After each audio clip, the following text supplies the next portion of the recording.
Bentuk toleransi Sintayong di bulan Ramadan, duet baru Justin Hubner di Liga Jepang, titik terang sumpah WNI Ragnar Oratmangun dan Tom Haye. Simak informasi selengkapnya hanya di Garuda Space Update.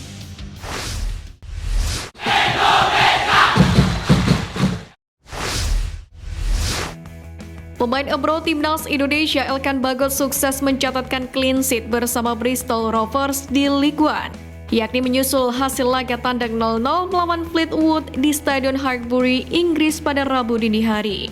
Clean sheet itu merupakan catatan nirobobol ketika Elkan Bagot bersama Bristol Rovers setelah gabung dari Ipswich Town pada bursa transfer Januari 2024. Diduetkan dengan bek tengah muda Inggris Connor Taylor dan pelatih Bristol Matt Taylor, pada laga itu Elkan Bagot juga mencatatkan penampilan penuh kelimanya bersama dengan klub barunya itu di paruh kedua musim ini. Berdasarkan catatan SofaScore, bek jangkung 21 tahun itu tampil solid dengan 5 clearance, 1 block shot, 2 intercept, melakukan 84 sentuhan, melakukan 71 kali umpan dengan akurasi 76%, 4 umpan lambung sukses dari 10 percobaan, dan memenangkan 8 duel udara dari 11 kesempatan. Hasil imbang ini sendiri membawa Bristol berada pada posisi ke-11 klasemen sementara Ligue 1 2023-2024 dengan 50 poin dari 37 laga. Pelatih Timnas Indonesia Sintayong makin kental dengan budaya Indonesia setelah 3 tahun menangani skuad Garuda. Terbaru ia pun turut mendukung para pemain untuk menjalani ibadah puasa saat Ramadan. Dikutip dari unggahan Instagram pribadinya, Sintayong mengenakan pakaian bernuansa Ramadan sambil mengucapkan selamat menunaikan ibadah puasa. Selain itu, STY juga menuliskan pesan agar berbuat baik dan mendekatkan diri kepada keluarga tercinta. Unggahan pelatih Korea Selatan tersebut pun didukung salah satu merek fashion yang selama ini mensponsori penampilan Sintayong di luar lapangan. Sontak saja berbagai dukungan menghampiri Sintayong lewat kolom komentar. Mengingat STY baru-baru ini menjalani tur ke luar negeri, yakni untuk memantau perkembangan beberapa pemain naturalisasi Indonesia yang berkarir di Belanda dan Belgia. Selain memantau perkembangan pemain, tujuan STY ke Eropa diyakini untuk melobi klub agar melepas sejumlah pemain Indonesia yang dibutuhkan tenaganya di berbagai event. Setelah Nathan Joeon, giliran PSSI akan memandu pengambilan sumpah untuk 2 pemain keturunan lainnya, Ragnar Oratmangun dan Tom Haye. Kemungkinan besar kedua pemain dengan posisi striker dan gelandang ini diambil sumpah pewarganegaraan pada Rabu 13 Maret. Segera setelah diambil sumpah selesai, PSSI akan mendaftarkan nama kedua pemain keturunan asal Belanda itu ke FIFA. Erik menjelaskan permohonan naturalisasi terhadap Ragnar dan Tom Haye memang sudah disetujui oleh pihak DPR, namun prosesnya masih terus berlanjut. Saat ini pihaknya masih menunggu surat dari DPR kepada Presiden Joko Widodo untuk selanjutnya mendapatkan persetujuan dari Presiden, sehingga pemain bisa mengangkat sumpah dan mendapatkan KTP dan paspor. Sumpah WNI Ragnar Oratmangun dan Tom Haye sendiri bisa dikebut tengah malam, seperti yang sudah dilakukan oleh Nathan Joeon. 2 pemain keturunan disebut-sebut bakal menjadi pemain naturalisasi Timnas Indonesia selanjutnya. Kedua pemain yang dimaksud adalah Jens Reven dan Calvin Verdong. Hal tersebut merupakan bentuk kerja keras Sintayong, yakni usai memantau pemain di Eropa. Spekulasi tersebut berawal dari postingan Instagram Sintayong beberapa waktu yang lalu, di mana Kosin yang tengah memantau para pemain abroad Timnas Indonesia kedapatan bertemu dengan kedua pemain tersebut. Sintayong memposting foto bersama Calvin Verdong usai pertandingan NEC Nijmegen versus SC Heerenveen, yakni di lanjutan Liga Belanda 2023-2024. Sintayong sendiri awalnya menyaksikan laga tersebut untuk memantau 2 pemain Timnas Indonesia, yakni Nathan Joeon dan Tom Haye, yang memang memperkuat SC Heerenveen. Pada kesempatan lain, pelatih asal Korea Selatan ini pun juga terlihat berfoto dengan pemain Dordrecht U21 Jens Reven. Pada unggahan foto ini juga terlihat salah satu striker keturunan Timnas Indonesia, Rafael Struijk.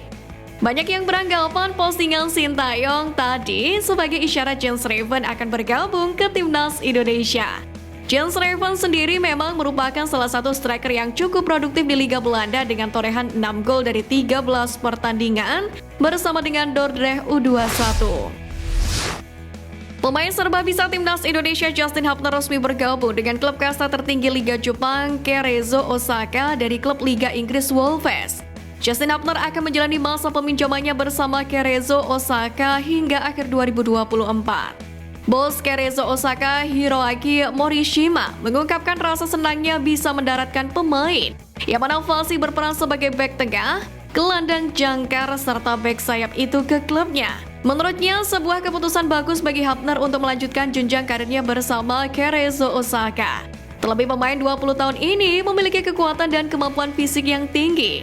Morishima optimis kualitas Justin Hapner mampu bersaing hingga menjadi duet maut bersama Seiya Maikuma yang mulai mendapatkan tempat utama di timnas Jepang. Ketua Umum PSSI Erick Thohir turut merespon keputusan Justin Hapner yang bergabung bersama klub Jepang Cerezo Osaka. Pasalnya kabar tersebut cukup mengejutkan karena belum lama ini Hapner dipromosikan ke tim utama Wolverhampton Wanderers dari U21.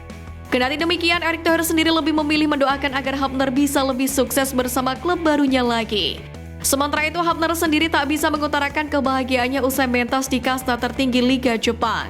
Melalui unggahan Instagram pribadinya, Hapner tak sabar bermain di hadapan fans klub 4 kali juara Liga 1 Jepang ini. Diketahui Justin Hapner mengikuti sejumlah mantan pemain timnas Indonesia yang pernah berkarir di Jepang seperti almarhum Ricky Yakobi, Stefano Lillipali, Irfan Bahdim, dan juga Pratama Arhan. Harapannya, skill Justin Hapner pun terus berkembang bersama Cerezo Osaka. Setelah masa peminjamannya berakhir, harapannya Justin Hapner pun kembali berkarir di Eropa. Dengan begitu, tenaga Hapner bakal terus diandalkan oleh timnas Indonesia. Persib Bandung ragu melepas gelandang naturalisasi Mark Klok untuk bergabung ke timnas Indonesia jelang menghadapi Vietnam pada laga lanjutan kualifikasi Piala Dunia 2026. Dokter tim Persib Bandung Dr. Muhammad Rafi Gani menjelaskan bahwa Klok bukan mengalami cedera. Namun gelandang yang identik dengan nomor punggung 23 ini merasakan keluhan di bagian tendon Achilles. Dr. Rafi sendiri mengaku sudah melakukan upaya untuk mengetahui penyebab yang membuat Klok mengalami rasa nyeri. Ia sudah melakukan pemeriksaan melalui X-ray ultrasonografi atau USG hingga magnetic resonance imaging atau MRI. Di sisi lain, pelatih Bojan Hodak pun memastikan tidak akan menahan kepergian pemainnya untuk membela tim nasional. Namun, satu dari dua pemain yang terpanggil membela Indonesia mengalami kendala. Karena itulah pelatih asal Kroasia itu harus melihat lebih dulu kendala yang dialami oleh Mark Klok. Demi mengalahkan timnas Indonesia pada laga lanjutan kualifikasi Piala Dunia 2026, Philippe Troussier dikabarkan akan mencontek strategi Park Hang-seo di timnas Vietnam. Mengutip dari Sohado VN, Philippe Troussier coba mengandalkan gelandang andalan Park Hang-seo di timnas Vietnam U23 Nguyen Duc Chen. Pesepak bola 25 tahun ini berandil besar saat timnas Vietnam U23 juara SEA Games 2019, yang mana di partai puncak menang 3-0 atas timnas Indonesia U23.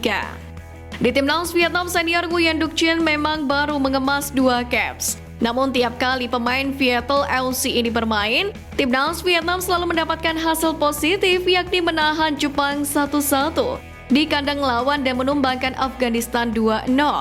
Sejauh ini atau dalam 12 laga memimpin timnas Vietnam, Philippe Troussier belum pernah mengandalkan Nguyen Duc Chen yang biasa mentas sebagai gelandang bertahan. Mengutip dari Soha, Philippe Troussier ternyata sudah lama memantau pemain yang satu ini.